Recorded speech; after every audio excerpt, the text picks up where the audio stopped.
11. O batismo. Por toda a Galiléia se espalharam as novidades sobre o profeta do deserto e sua maravilhosa mensagem.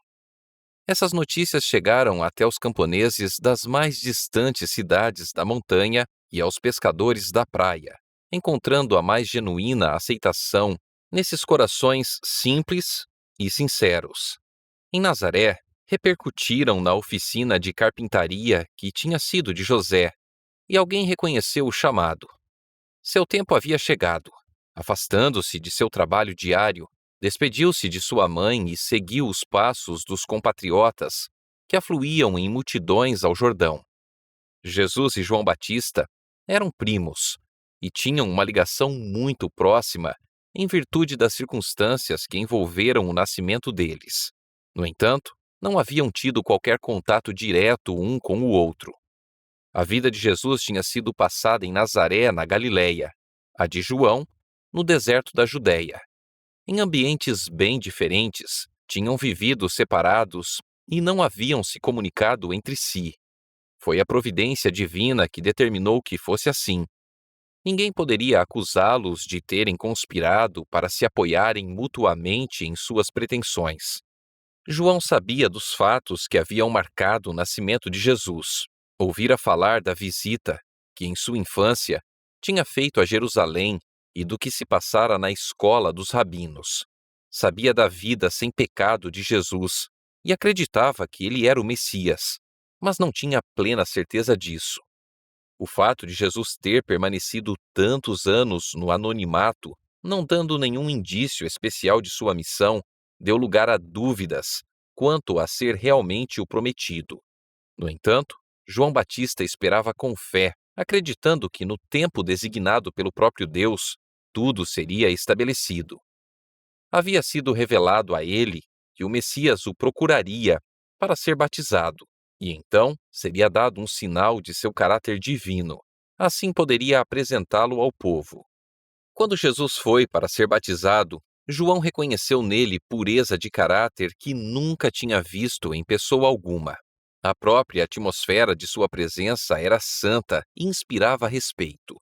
Entre as multidões que haviam se reunido em torno dele no Jordão, João ouvira tristes histórias de crimes e encontrara pessoas curvadas sob o fardo de milhares de pecados.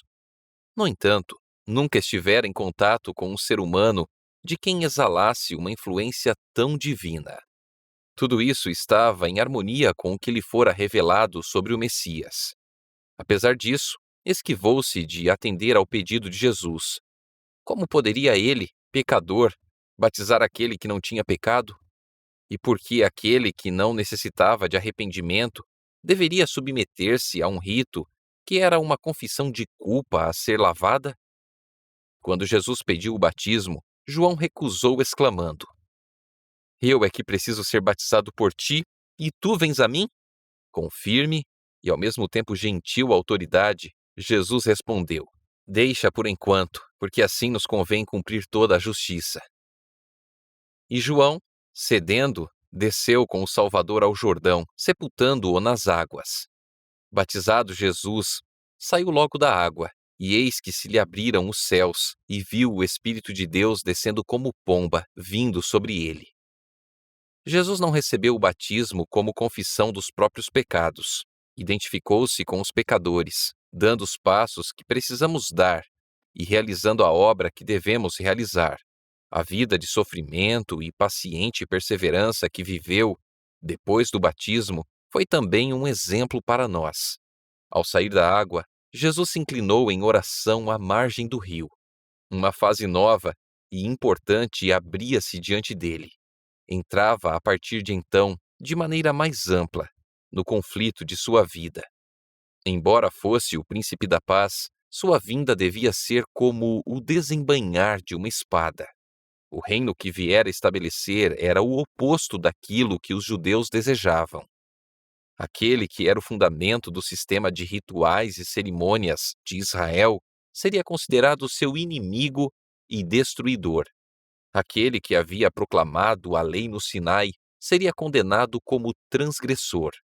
Aquele que viera destruir o poder de Satanás seria acusado como Beelzebu. Ninguém na terra o compreendera, e em seu ministério ainda andaria sozinho. Durante sua vida, nem a mãe, nem os irmãos compreenderam sua missão. Os próprios discípulos não o entendiam. Habitara na luz eterna, sendo um com Deus, mas sua vida na terra seria passada em solidão. Como um conosco, devia suportar o fardo de nossa culpa e aflição. Aquele que não tem pecado devia sentir a vergonha do pecado. O amigo da paz tinha que conviver com a dissensão.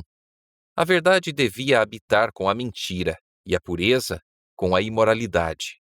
Todo pecado, toda discórdia e toda concupiscência contaminadora trazida pela transgressão era uma tortura para seu espírito.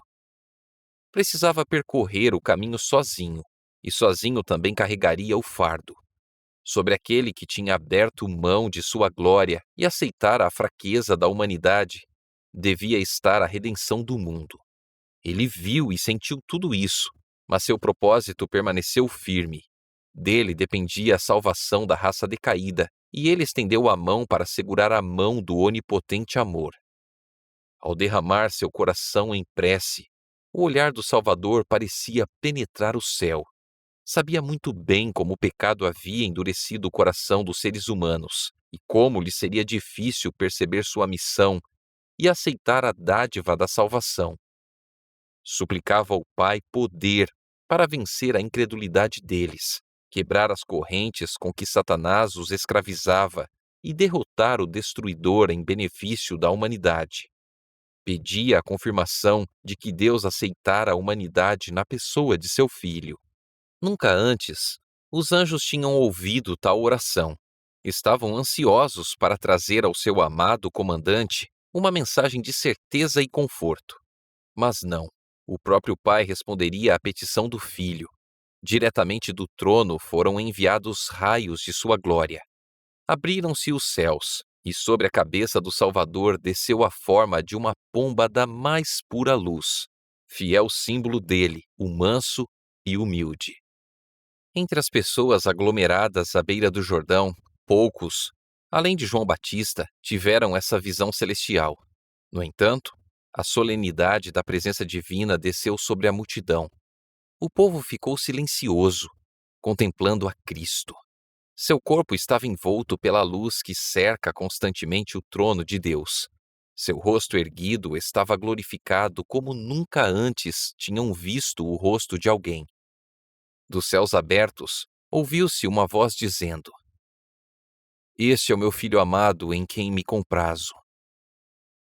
Essas palavras de confirmação foram ditas para inspirar a fé naqueles que testemunhavam a cena e fortalecer o Salvador para sua missão.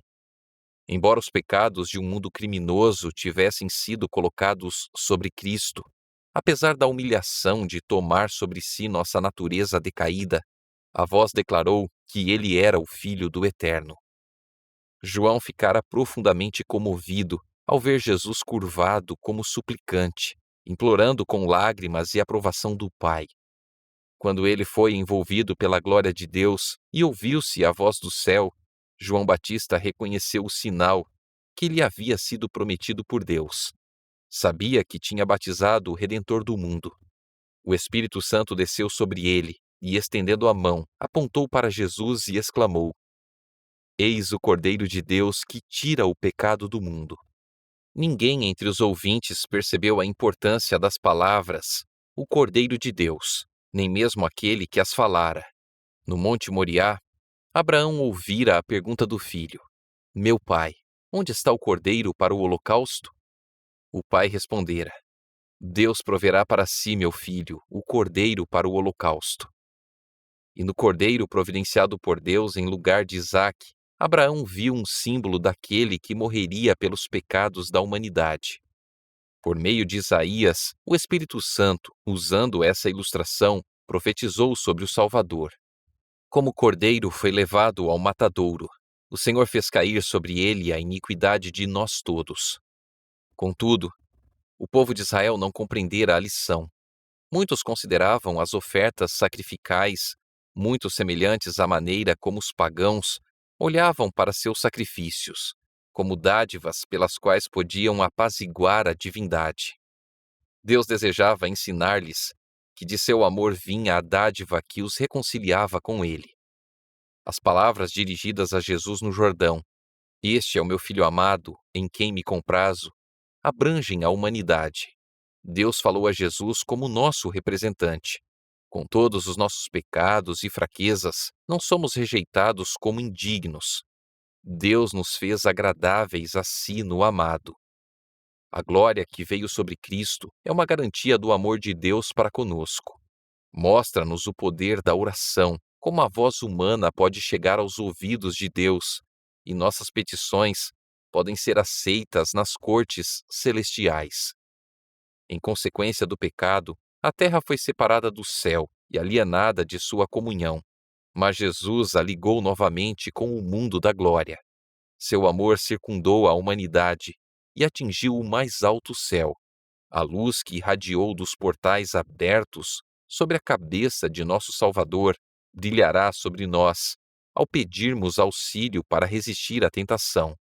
A voz que falou a Cristo diz a todo aquele que crê: "Este é o meu Filho amado em quem me comprazo."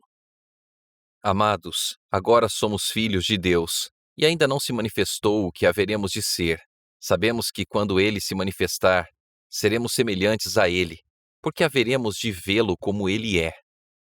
Nosso Redentor abriu o caminho de maneira que o mais pecador, necessitado, oprimido e desprezado, pode ter acesso ao Pai. Todos podem ter um lar nas mansões que Jesus foi preparar. Estas coisas diz o Santo, o verdadeiro, aquele que tem a chave de Davi, que abre e ninguém fechará, e que fecha e ninguém abrirá. Eis que tenho posto diante de ti uma porta aberta, a qual ninguém pode fechar.